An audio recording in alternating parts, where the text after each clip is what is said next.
नमस्कार, solution India में आपका स्वागत है। मैं आपका अपना विजेंद्र शर्मा आज भगवान श्री राम के संदर्भ में एनसीपी लीडर जितेंद्र अवार्ड द्वारा दिए गए वक्तव्य पर चर्चा करने वाला हूं, जिसमें उन्होंने कहा है कि भगवान श्री राम मांसाहारी थे। इस विषय पर आज हमारे साथ चर्चा करने को मौजूद हैं महंत कैलाश नाथ हटयोगी जी। महंत जी, एनसीपी लीडर है जितेंद्र अवार्ड, उसका कहना है कि भगवान राम मांसाहारी थे। इस बात से आप कहाँ तक सरोकार रखते? देखिए विजेंद्र जी, पहले तो आपका बहुत बहुत स्वागत, बहुत बहुत धन्यवाद। आप इतना पवित्र कार्य लेकर चल रहे हैं, कर रहे हैं।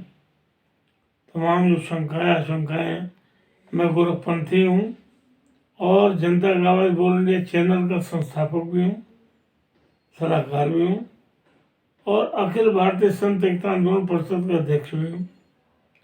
देखिए, जहाँ तक भगवान राम के संदर्भ में जो तथाकथित एनसीपी नेता ने अपना वक्तव्य दिया है कि वो मांसाहारी थे, तो ये तो एक कपोल कल्पित बातें हैं, क्योंकि आदमी की जैसी दृष्टि वैसी सृष्टि। आदमी जिस चरित्र का, जिस चिंतन का होता है, वैसा ही चिंतन, वैसा स्वरूप, वैसा ही स्थिति परिस्थिति अपने सामने वाले में देखता है। और लीडरों का चूंकि चुनाव सिर पर है, तो हर पार्टी के नेता राम के नाम पर मतदाताओं को प्रभावित करने के लिए उनकी भावनाओं के साथ खिलवाड़ कर रहे हैं। उसमें एनसीपी भी है, उसमें कांग्रेसी भी हैं, भाजपाई तो गंगा स्नान शुरू से कर रहे हैं राम के नाम पर। राम नाम सत्य है और कुछ है ही नहीं है। यथार्थ है कि भगवान राम मांसाहारी थे या नहीं थे, मैंने देखा नहीं, उन्होंने देखा नहीं। हाँ, रामायण में प्रसंग जरूर है कि मार्ची जब भेष बदल करके हिरण का स्वरूप धारण करके आया, रावण के द्वारा भेजा गया। क्योंकि सीता हरण के समय का वर्णन है, उस समय वो शिकार करने के लिए गए, तो शिकार करने का अभिप्राय नहीं है कि वो मांसाहारी थे। एक पक्ष तो ये। दूसरा पक्ष है कि अगर वो मांसाहारी नहीं तो शिकार करने गए क्यों?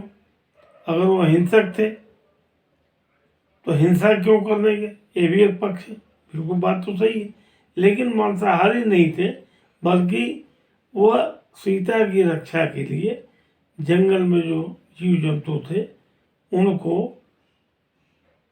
कोई आहत न हो, कोई घटना दुर्घटना न घटित हो, सीता क्षतिग्रस्त न हो, उनको कहीं शरीर को कोई कष्ट न हो, कोई नुकसान न हो, इस दृष्टि से उन्होंने बाढ़ उठाया। और जब देखा कि वहाँ तो सोने का मृग, जबकि सोने का मृग होता नहीं है, नहीं, वो तो अपना उन्होंने स्वरूप बदला था दिग्भ्रमित करने के लिए। अब उसमें दो तीन पक्ष हैं विजेंद्र जी, कि भगवान जब वो भगवान थे तो क्या उनको इतना भी ज्ञान नहीं था कि सोने का हिरण तो होता नहीं, फिर भी उसमें पड़ गए चक्कर में। तो वह उसको गए और जाकर उसका शिकार किया। शिकार करने का अभिप्राय नहीं था कि वो मांसाहारी थे। और जिन्होंने एनसीपी के जो लीडर ने जो बात कही है, बिल्कुल गलत है, भ्रामक है, मिथ्या है। ऐसे वक्तव्य को मैं कठोर निंदा करता हूँ। ये निंदनीय है, ये वंदनीय नहीं है। उनके परिवार के लिए हो सकता है, उनके लिए हो सकता है, क्योंकि वो स्वयं मांसाहारी है।